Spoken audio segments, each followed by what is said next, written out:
Passons maintenant à la vie de Asiya, qui est la deuxième femme à avoir atteint la perfection au niveau de la foi.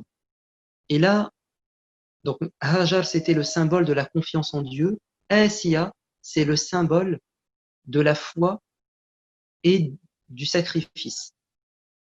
Qui est Asiya? Elle-même a été l'épouse d'un tyran, et peut-être le plus grand tyran qu'a connu le monde. L'un des pharaons les plus cruels. Il a fait un jour un cauchemar. Il a vu son palais et les demeures des Coptes être ravagées par les flammes, tandis que le peuple hébreu était épargné. Il s'est réveillé, il a réuni son conseil de mages et il leur a demandé une interprétation. Et ils vont lui dire, c'est un mauvais présage, cela signifie que dans le peuple hébreu va apparaître un enfant qui deviendra plus tard ton ennemi et qui conduira à la destruction de ton royaume. Pharaon va prendre pour argent comptant cette prémonition et il va dire, nous allons donc exécuter tous les enfants mâles, les garçons du peuple hébreu, afin d'éviter que la prémonition se réalise. Sauf que les gens faisant partie de son conseil vont lui dire, ça va poser un problème au niveau économique. C'est que les Hébreux sont une main-d'œuvre gratuite, voire même une main-d'œuvre exploitée, car les Hébreux étaient différents dans leur tradition, leur culture, leur couleur de peau, peut-être leur religion. Et donc, ils étaient considérés en Égypte comme étant une catégorie, défavorisée et une catégorie de seconde classe, puisqu'ils ils se sont, les Hébreux étaient des immigrés, des descendants en fait d'immigrés. Les Hébreux ont toujours vécu en Palestine. Ce n'est qu'à l'époque de Joseph, donc après Ibrahim, vous avez eu donc Ismaïl, c'était son premier fils, le deuxième c'était Isaac, Ishaq. D'ailleurs, Ishaq, c'est un enfant qui est né miraculeusement. C'est Sarah qui l'a porté. Bon, je ne suis pas entré dans ces détails parce qu'on s'est intéressé à Hajar, mais là, je vais le préciser.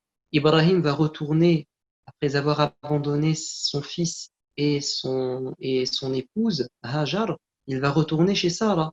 Et Allah va envoyer des anges pour annoncer la bonne nouvelle à Sarah et à Ibrahim qu'ils auront un fils, donc de manière miraculeuse, et qui s'appellera Ishaq, Isaac. Donc Ibrahim a comme deuxième fils Isaac, qui lui-même a comme fils Jacob, qui lui-même a comme fils 12 enfants, parmi eux Joseph. Et c'est Joseph qui, comme vous le savez, va se retrouver malgré lui en Égypte. Il deviendra ministre et il fera venir sa famille. Donc à partir de cette époque, les Hébreux vont s'installer en Égypte. Et ils étaient honorés, puisque Youssouf était au pouvoir. Mais après sa mort, la situation va changer et on va passer à un régime de pharaons, alors qu'avant c'était un roi, à l'époque de Joseph. Là, on va avoir des pharaons et les pharaons vont persécuter les Hébreux. Et donc, depuis cette époque, les Hébreux étaient exploités, asservis. Et donc, qu'est-ce que vont dire les conseillers de Pharaon? Ils vont lui dire, attention, si tu tues tous les garçons, on n'aura plus de main-d'œuvre. Et il va dire, donc, nous allons exécuter les enfants à la naissance 1 an sur 2. Et durant l'année du génocide, la mère de Moussa était enceinte de lui. Évidemment, les femmes étaient surveillées. Elle a réussi quand même à cacher sa grossesse. Elle va coucher dans le silence, dans la discrétion, mais on ne peut pas garder indéfiniment un nouveau-né comme ça caché. Et donc, Allah va lui dire, si tu ressens de la peur, prends ton enfant Moïse, mets-le dans le coffre, le berceau, et mets-le dans le Nil. Ne t'inquiète pas, on t'annonce la bonne nouvelle qu'il sera protégé, et qu'il te reviendra et qu'il sera un prophète un jour. Bon, elle dépose son enfant, elle fait confiance en Dieu, mais attention, cela n'exclut pas le devoir de précaution et de prudence et d'effort humain. Elle dit à sa fille, qui était grande, surveille ton petit frère. Elle sait que Dieu le surveille, mais quand même, on fait ce qu'on doit faire. Surveille ton petit frère. Et heureusement que elle a pris ses précautions, parce que c'est ainsi que le dessein de Dieu se réalise. Le dessein de Dieu ne se réalise pas, euh, comment dire, de manière virtuelle. C'est un destin qui se construit dans la réalité à travers des personnes et des gens. En fait, nous construisons nous-mêmes notre destin par la volonté de Dieu. Et donc, le rôle de cette fille est primordial dans le destin de Moïse. Vous savez que Dieu va faire en sorte que l'enfant ne se noie pas, qu'il ne soit pas dévoré par des crocodiles, et qu'il arrive, et ça à première vue, c'est exactement ce qu'il ne fallait pas, il arrive exactement dans l'antre du loup, c'est-à-dire au bord du palais de Pharaon. Mais Dieu a voulu que ça ne soit pas le tyran ou l'un de ses soldats qui trouve cet enfant abandonné, mais que ça soit l'exception dans le palais, l'exception au niveau pureté du cœur. C'est Asiya. Asiya, la femme de Pharaon, était totalement différente de son mari. C'est elle qui va trouver le petit Moïse. Évidemment, en le voyant, elle sait très bien que ce n'est pas un copte, mais c'est un hébreu, donc qu'il doit être exécuté. Et là va intervenir le charisme et la force de personnalité et de persuasion de cette femme Asiya, qui était, comme le dit le prophète, parfaite. Elle va réussir à convaincre son mari. Et qui est capable de discuter ses ordres? Elle va réussir à lui faire faire une exception à son décret d'exécuter les enfants hébreux durant cette année. Et c'était exactement l'erreur qu'il ne fallait pas commettre, l'exception qu'il ne fallait pas faire. Donc cet enfant va être épargné et il va grandir dans le palais de Pharaon. Mais avant de vous expliquer comment il va grandir dans ce palais, un problème se pose. L'enfant, certes, n'est plus menacé par euh, un assassinat, mais il est menacé par la faim. C'est un bébé, il a soif. Et il n'accepte aucune nourrice. C'était tellement dangereux que Asiya va demander à des personnes de lancer un appel général, un appel public dans les rues, dans les marchés.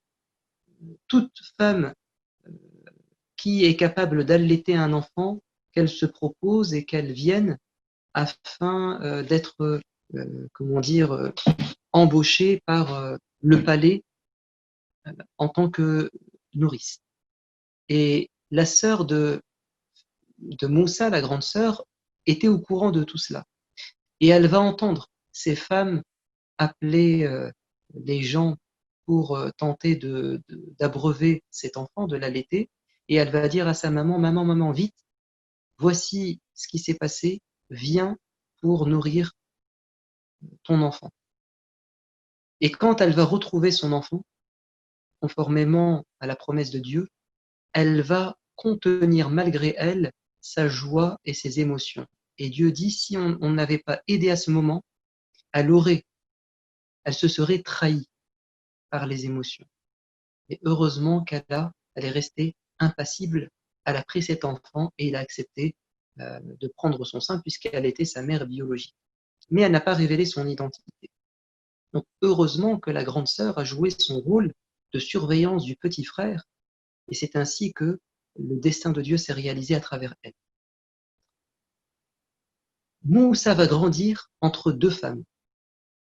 Sa mère biologique, qui lui a apporté, disons, toute l'affection qu'il méritait, et il a été en même temps le fils adoptif et il a grandi auprès de Asiya, cette femme parfaite.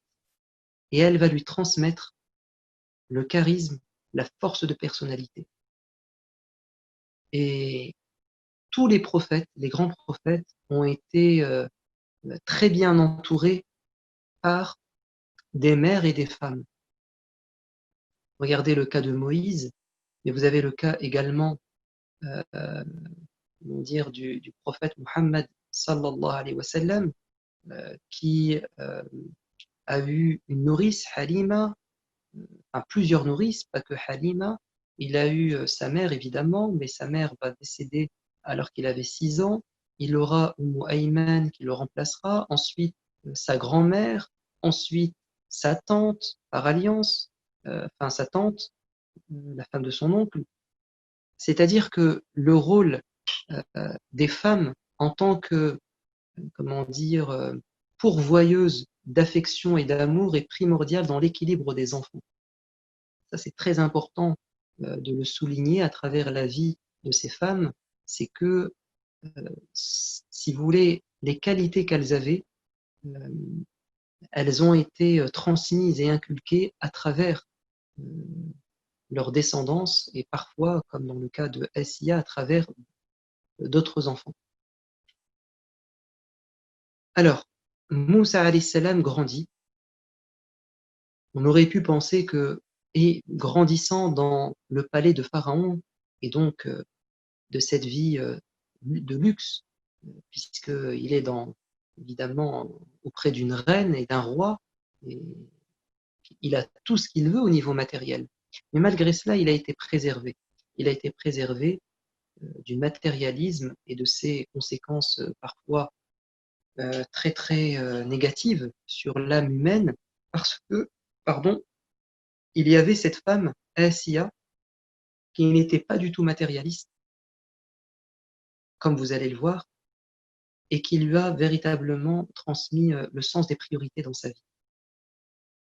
Et donc, un enfant peut être préservé des influences extérieures, et je ne pense pas que nos enfants vivront dans un endroit et dans un environnement plus nocif que celui dans lequel a grandi Moïse. Il a grandi dans le palais de Pharaon, c'est-à-dire dans l'aristocratie perverse, corrompue, qui a tous les défauts qu'on peut s'imaginer, et pourtant il a été préservé. Pourquoi? Parce qu'il y avait une femme qui le protégeait, une mère qui jouait son rôle de protectrice. C'est le cas aussi de Joseph. Joseph, il a grandi où? Il a grandi dans le palais de la femme du ministre.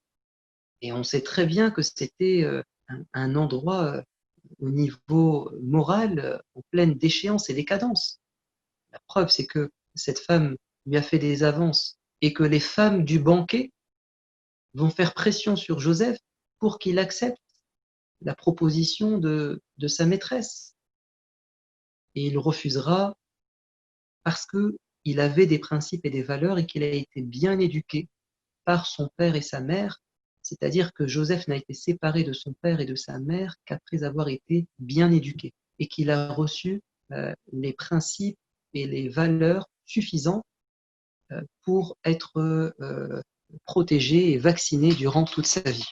D'où l'importance véritablement durant la première période de la vie des enfants, donc souvent de 1 à 6 ans, de 1 à 7 ans, d'être vraiment à leur côté et de bien les éduquer et de les protéger. On continue. Asiya a été guidée par Dieu. Elle a été choisie et guidée par Dieu. Pourquoi elle et pas Pharaon? Parce qu'il y a une grande différence entre les deux. C'est que Asiya, au contraire de Pharaon, elle avait beaucoup d'amour, elle était profondément humaine, elle avait beaucoup d'affection. Et Allah Azza wa Jal guide les cœurs qui sont pleins de miséricorde. Le prophète de l'islam dit: faites miséricorde à ceux qui sont sur terre, celui qui est dans le ciel vous fera miséricorde. La miséricorde, c'est une partie de Dieu qui a été mise sur terre. Quand je dis une partie, des qualités de Dieu qui a été mis sur terre. Allah a partagé sa miséricorde en 80, en 100 parts, et il a mis une de ces parts, 1%, sur terre.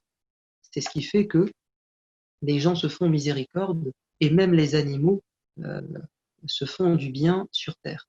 Et donc, une personne qui a un cœur dur, une personne qui a un cœur cruel, une personne qui est méchante, elle a peu de chances d'être guidée par Dieu, à moins qu'elle ne change. Et une personne qui a un grand cœur a de grandes chances d'être guidée par Dieu.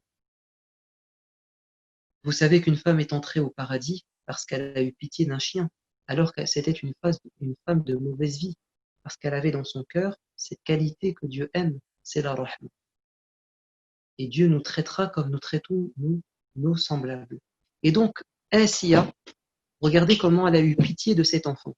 Elle aurait pu suivre son mari aveuglément et dire c'est un copte, c'est un hébreu et j'ai la haine de ces gens. Et donc je vais tuer cet enfant.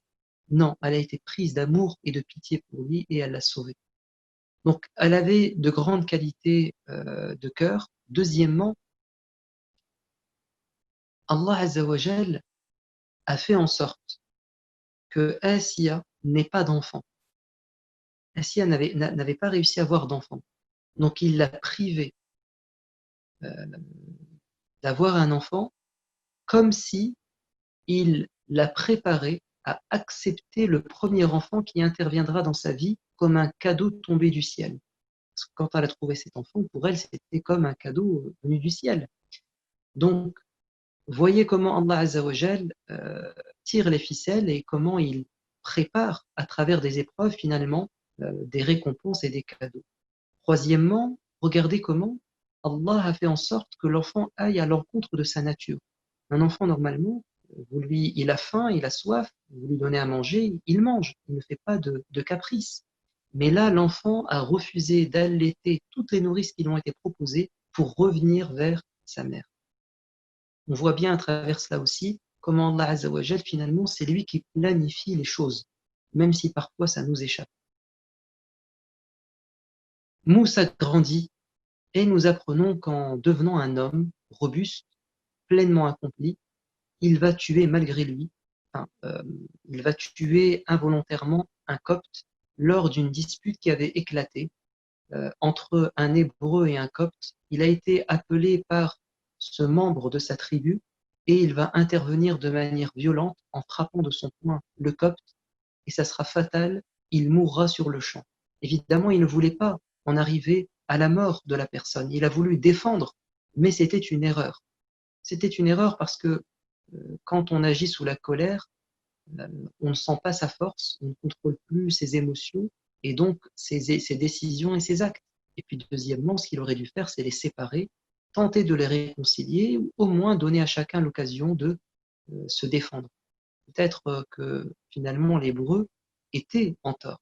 Bref, ça c'était encore une fois aussi le plan de Dieu, parce que c'est ainsi que Moussa va s'échapper d'Égypte, parce que Pharaon a dit c'est l'occasion rêvée de me débarrasser de ce Moïse, d'abord qui n'est pas vraiment de ma famille, il m'a été imposé, et Pharaon sentait bien que Moïse était différent. Et Moïse était quelqu'un qui n'aimait pas l'injustice, parce qu'il a été éduqué par Assir. Que va-t-il se passer? Moussa va fuir l'Égypte, ou en tout cas l'endroit où était Pharaon, et il va se rendre à Madian, donc une ville qui était antagoniste, opposée à Pharaon, en tout cas une ville qui avait sa propre autorité. Et je ne vais pas rentrer dans les détails, mais sachons simplement qu'il va être accueilli dans une famille, il va épouser une femme, et pendant 10 ans, il va travailler comme berger pour son beau-père. Et après ces dizaines d'années, il va décider de prendre son indépendance avec sa femme, sûrement ses enfants et son bétail. Et en pleine nuit, il s'est perdu. Il faisait froid, il ne trouvait plus son chemin, et il a vu au loin une lumière. Il a dit à sa famille, restez là, je vais me rendre à la source de ce feu, et je vais demander qu'on m'indique le chemin à ces gens. Et puis, deuxièmement, je vous rapporterai des braises afin qu'on se réchauffe. Sauf que ce feu était un buisson ardent euh, qui avait été finalement, euh, comment dire, une sorte d'indicateur pour attirer Moussa vers cet endroit. Il n'y avait personne. Quand il est arrivé, il a entendu la voix de Dieu lui dire: Ô Moïse, tu es entré dans la- le périmètre sacré autour de la montagne At-Tour et retire tes sandales, approche-toi et Dieu va communiquer avec lui et le choisir comme prophète, l'investir de la mission d'aller en Égypte auprès de Pharaon afin de le raisonner, il arrête de se prendre pour un dieu, et deuxièmement, qu'il libère les Banu Israël, c'est-à-dire les Juifs, parce qu'ils étaient persécutés. Moïse va demander l'aide à Dieu, il va demander à Dieu qu'il soit soutenu dans cette mission ô combien périlleuse par son frère Haroun. Dieu accepte, il lui donne deux miracles, le bâton qui se transforme en serpent, la main qui, une fois sortie de sous ses aisselles, devient lumineuse. Moïse et Haroun vont entrer en communication avec Pharaon, qui évidemment va s'enorgueillir, traiter ces miracles d'imposture et de magie. Il va lancer un défi à Moïse en lui disant: je vais rassembler les magiciens les plus compétents de mon royaume et vous allez faire comment dire, un défi, un concours qui va l'emporter. Celui qui l'emportera sera dans la vérité. Moïse dit: je choisis un moment bien précis dans l'année, c'est celui de la grande fête, afin qu'il y ait un maximum de monde. Et là, les magiciens, soudoyés, achetés par le pouvoir en place, vont mettre en concert leurs compétences pour produire un tour de magie assez unique qui va véritablement euh, bluffer les gens, puisque le jour J, ils vont jeter des bâtons et des cordes qui, par un effet de leur magie, euh, vont comme prendre vie et ramper comme des serpents, à tel point que non seulement les gens étaient impressionnés et sont tombés dans le panneau, mais aussi Moussa va être pris de peur. Et Allah va lui dire: ne crains rien, ce n'est que de la magie, ce n'est qu'un tour de magie, c'est faux en réalité, ce ne sont que des impressions. Jette ton bâton et le serpent réel va avaler tout ce qu'ils ont fait. Et effectivement, le miracle va se produire et les magiciens, au grand regret et à la grande surprise de Pharaon, vont se prosterner en disant: nous nous soumettons à Dieu, le Dieu de Moïse et Haroun. Et Pharaon, nous n'allons plus te prendre pour un dieu et nous n'allons plus faire de magie, de sorcellerie, c'est terminé. Figurez-vous que tout ce que nous est en train de dire, Assia le vit, elle revoit son fils adoptif. Elle voit que son fils adoptif est devenu un prophète, qu'il fait des miracles. Et elle sait, puisque c'est elle qui l'a en partie éduqué, qu'il ne peut pas être un menteur, que c'est un homme honnête, qu'il n'est pas fou. Donc elle cache au fond d'elle-même la foi en Dieu. Mais elle n'a pas encore le courage de manifester sa foi, car les conséquences vont être difficiles. La preuve, c'est que Pharaon va exécuter les magiciens. Il va leur dire: vous étiez en réalité euh, de connivence, vous avez fomenté un complot avec Moïse contre moi, ce qui était totalement faux, et je vais vous trancher les pieds et les mains de façon opposée et vous crucifier sur les palmiers. Et ils vont dire, fais ce que tu veux de nous, ce n'est qu'un court moment sur terre, et nous rejoindrons notre Seigneur et nous attendons de lui la plus belle des récompenses. Et on espère que cela va nous faire pardonner notre passé. Asiya voit ces martyrs, l'attachement qu'ils ont à leur foi. Et ça, évidemment, ça l'a bouleversée. Mais le moment n'est pas encore arrivé pour qu'elle elle-même suive ce chemin.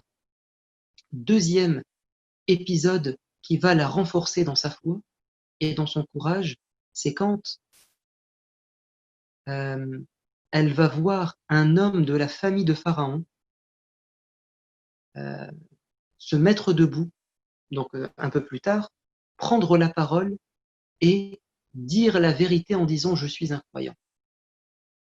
Yaktumu imanahu, nous dit le Coran. Dans la sourate Ghafir, le pardonneur, Allah nous parle d'un homme de la famille de Pharaon qui dissimulait sa foi, mais qui, n'en pouvant plus, va leur dire la vérité. Il va leur dire, vous êtes dans l'égarement, pourquoi vous faites du tort à Moïse? Il va leur faire un rappel. Et Allah va protéger cet homme. Il ne va pas être tué, exécuté.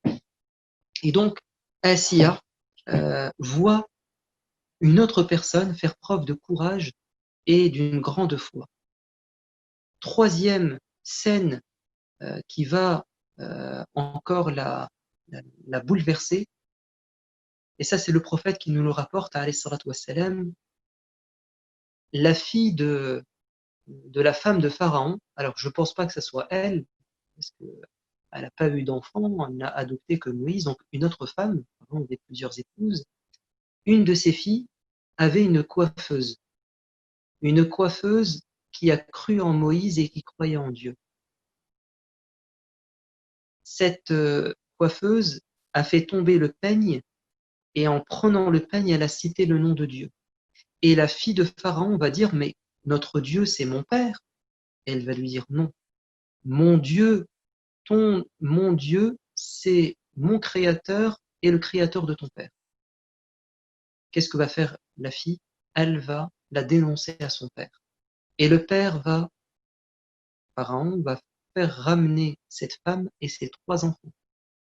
Il va faire bouillir de l'huile dans une marmite et il va lui dire, abjure de ta foi, renonce à ta foi, ou bien je, je plongerai tes enfants un à un dans l'eau, euh, dans l'huile bouillante.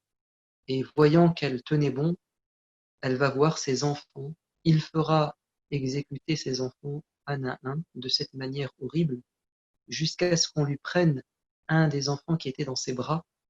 Et là, prise de pitié, elle a voulu faire une concession et l'enfant va parler. Et c'est un miracle. Il va dire maman, tiens bon. Et l'enfant va être jeté dans l'huile et elle-même sera jetée dans l'huile. Et le prophète, quand il est monté au ciel, il a dit j'ai vu cette femme et ses enfants au paradis. Et donc Asiya a vu tout cela. Elle ne pouvait plus. Elle ne pouvait plus rester ainsi, euh, cacher sa foi. Elle a voulu suivre le chemin de ces gens et elle va affirmer haut et fort qu'elle a suivi Moïse, qu'elle croit en un Dieu unique. Et là, Pharaon va la torturer. Abdullah ibn Abbas va expliquer ou interpréter un des versets du Coran. C'est le dernier verset, l'avant-dernier verset de Surat Tahrim, si je ne me trompe pas.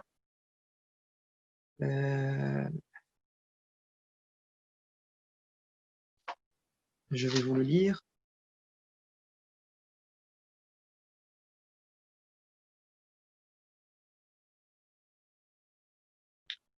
Je vais vous donner en même temps la référence.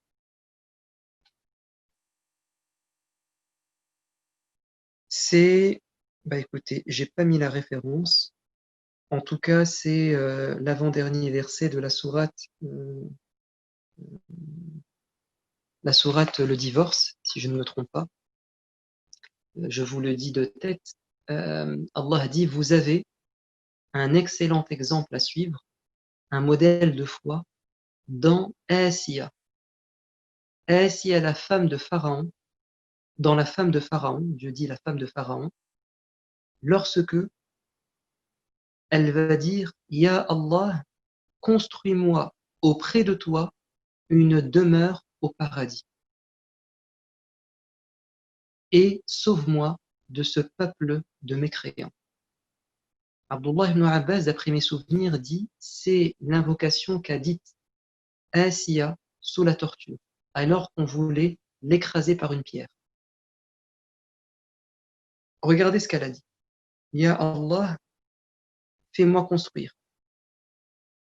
Elle a dit Baytan, une maison.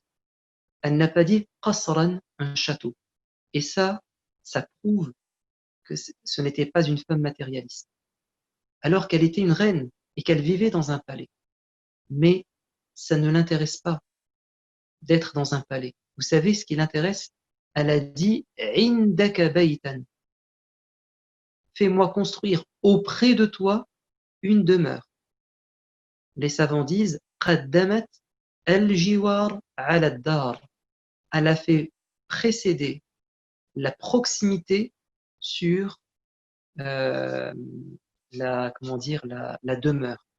En arabe, on devrait dire fais-moi construire une maison auprès de toi. Mais là, il y a une inversion. Fais-moi construire auprès de toi une maison. C'est une insistance en arabe qui signifie qu'elle a d'abord recherché la proximité de Dieu et ensuite elle a dit une maison. Merci pour la personne qui a mis la référence écrite. Les savants disent donc, dans son invocation, on comprend à quel point elle était attachée à Dieu. Parce qu'elle a commencé par demander la proximité de Dieu, ensuite elle a parlé d'une demeure. Et pas n'importe quelle demeure, elle a demandé une demeure modeste. Et elle a dit, protège-moi de ces gens mécréants. Et Ibn Abbas dit que Allah a récupéré son âme avant que la pierre ne l'écrase. Ainsi a-t-il exaucé son vœu. À travers l'histoire de Asiya, nous comprenons à quel point une femme peut être forte par sa foi, par son charisme, par son courage, et comment la foi se nourrit euh, des épreuves, des événements et des modèles que nous voyons. Asiya a été forgée à travers toute sa vie, a forgé sa foi à travers tout ce qu'elle a vu, tout ce qu'elle a vécu. Et donc, elle est une femme parfaite en ce sens, et elle a subi peut-être l'épreuve la plus terrible, parce qu'elle avait toutes les bonnes raisons finalement de renier sa foi. D'une part, parce qu'elle avait toutes les bonnes raisons, parce que la foi allait la priver du matériel, puisque en étant tuée ou exclue, elle allait perdre l'argent, l'honneur, le rang social, enfin, finalement une vie de rêve. Si on est matérialiste, tout le monde espérerait être à la place de Asiya, vivre comme une reine. Donc elle a délaissé cette vie mondaine, matérialiste, et donc c'était un effort exceptionnel, parce que le sacrifice allait engendrer, parce que la décision allait engendrer des sacrifices très grands. Deuxièmement, parce que l'adhésion à cette religion et à cette foi allait également engendrer des menaces et des tortures.